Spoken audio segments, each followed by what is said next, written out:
What's up, everybody? Welcome back to the heaviest show in the universe. Today we are reviewing Alien Weaponry's brand new, long-awaited album, Tangaroa. I cannot wait to get into this with you. Let's get into it.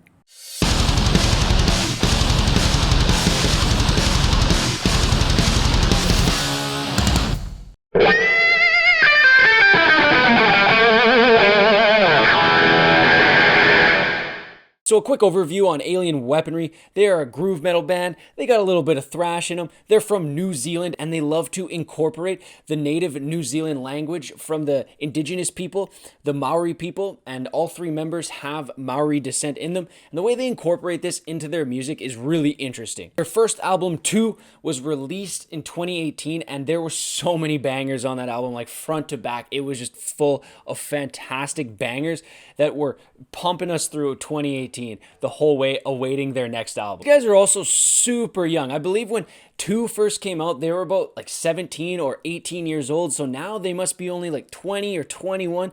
These guys are super young. They're full of spunk. And this album, I was so excited for it. I've been waiting for it since their first album came out in 2018. So without further ado, let's dive into the music.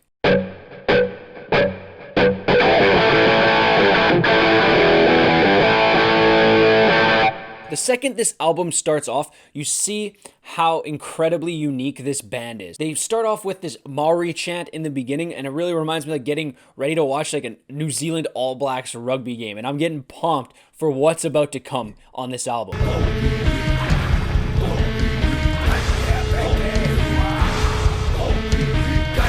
But unfortunately, right off the bat, like it was just kind of boring. The first song, Tita Kawaru, it went on a bit too long. And I was expecting something so much more of it, especially off this first song, but it never really came. And there was this tiny little cool bass interlude, but it felt so forced. They're like, well, we're just gotta put something in here, so let's throw this bass interlude. And I got the vibe that they were directionless or lost from this first track. And while the outro riff on that first track was pretty cool, it just felt very boring. And I realized that this was gonna be the theme throughout the whole album. There was something that I would have personally come to expect from Alien Weaponry based off their first album. It was that they were gonna be heavy and grooving and slamming and powerful the whole time. And this first track really disappointed me in that respect. But the second we got into Hatu Patu, the second track on the album, I was like, okay, this is what I'm talking about. This is the Alien Weaponry I know. This is the Alien Weaponry that is like the result of if Sepultura and Gojira and Pantera all had a huge gangbang together. This is the band that would come out of it. They sounded so much more determined on the song Hatu Patu than they did on the first track. It was a big change. And a couple of these riffs were the riffs that I would expect from Alien Weaponry.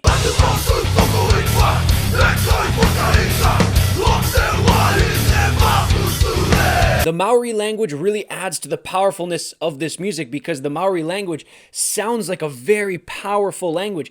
Like I said earlier, it reminds me of getting ready to watch like a New Zealand All Blacks game. I wouldn't be surprised if they started playing this at their events. But as the album went on, I realized that in between these bangers and these awesome riffs, it just felt directionless. It felt like they were treading water. It felt like they were trying to expand their sound, but were unsuccessful at it. I would be listening to the album, but I would be completely bored out of my mind for a vast majority of songs, but they would throw in a riff here and a riff there that would make me go like, oh, that's Alien Weaponry. That's sick. That's what I've been expecting.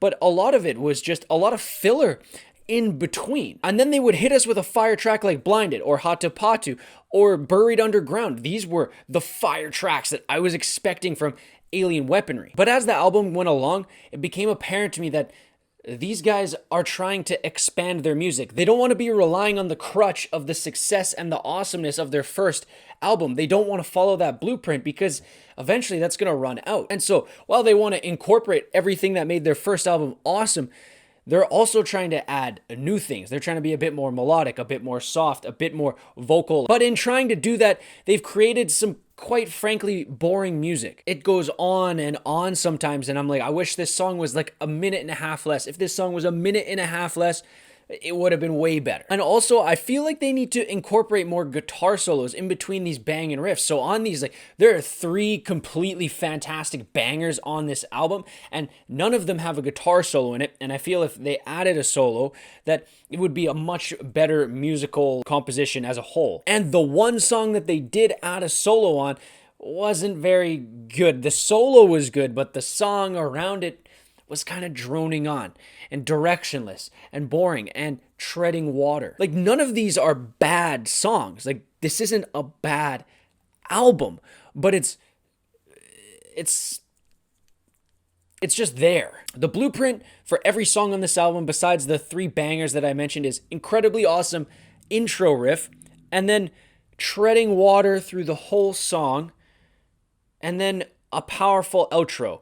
But in between the intro and outro, it's just filler. There's nothing to keep my interest there. Another positive about this album is the way that they incorporate the Maori language as well as the English language in some songs, going back and forth, or some in full English and some in full Maori. It's really cool. I like that about the album. A lot of the lyrics can show the age of the band members, so a lot of songs like Down in the Rabbit Hole really show that these guys are a bit younger. They got a lot of angst. They got a lot of emotion coming up, and maybe they're not the best at writing out the lyrics to embrace those emotions.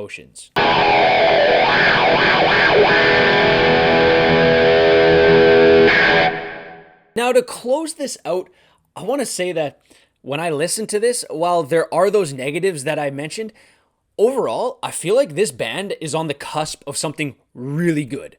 Very good. I would even go to say they're on the cusp of something legendary. I can hear that in their sound. The guitar playing is super tight. The drumming is super powerful. And sometimes the vocals really shine through. And there's a lot of catchy choruses like there were on the first album. There's some catchy choruses on this album as well. But on this album, I can tell them not wanting to rely on their first album, their original sound. They don't want to rely on that as a crutch. They don't want to just make 2 over and over again, which is laudable. I really applaud that. And they shouldn't be relying on that. They should be trying to diversify their sound. And that's what they're trying to do on this album, it sounds like to me, is really not rely on that and go in another direction while still keeping their roots. Not necessarily like the Black Album, but perhaps like And Justice for All. I wouldn't say they were trying to go for radio airplay or anything like that. They're just trying to not be the same band over and over and over again, and I respect that. And so that's why I say I would anticipate the next release by these guys to be an incredible, fantastic album. It would not surprise me if that next album that comes out is a masterpiece. These kids got juice. These kids got talent. They can play music. They can write music. It's just they were treading water on this album. And they were treading water for the reasons that I stated before. So adding up the scores of each individual song on this album and dividing by the number of songs on the album, we get a score of 7.2 out of 10, which is not bad. Alien Weaponry are on the cusp of creating an epic album, and I can't wait for their second release. I applaud what they were trying to do on this one, but it didn't work out. It's kind of a stumbling point for them after the complete banger of their first album, but I don't want these guys to get discouraged. I want these guys to really tap into their potential that was shown on these first 2 albums and release that epic masterpiece that I know is inside them on the next one. All right, ladies and gentlemen, what did you think of Tangaroa by Alien Weaponry? Was it a banger? Did I miss something? Or do you mostly agree with me? Or do you think it was even worse than I thought? Let me know down below. I'd love to have a discussion about it. And are you a fan of Alien Weaponry? Have you seen them live? I've always wanted to see these guys live. I haven't had the chance yet, so I can't wait until they come around to my city. Thank you so much for tuning in and watching. Go down below and subscribe if you haven't yet. And we will see you on the next episode of the heaviest show in the universe. Long live metal.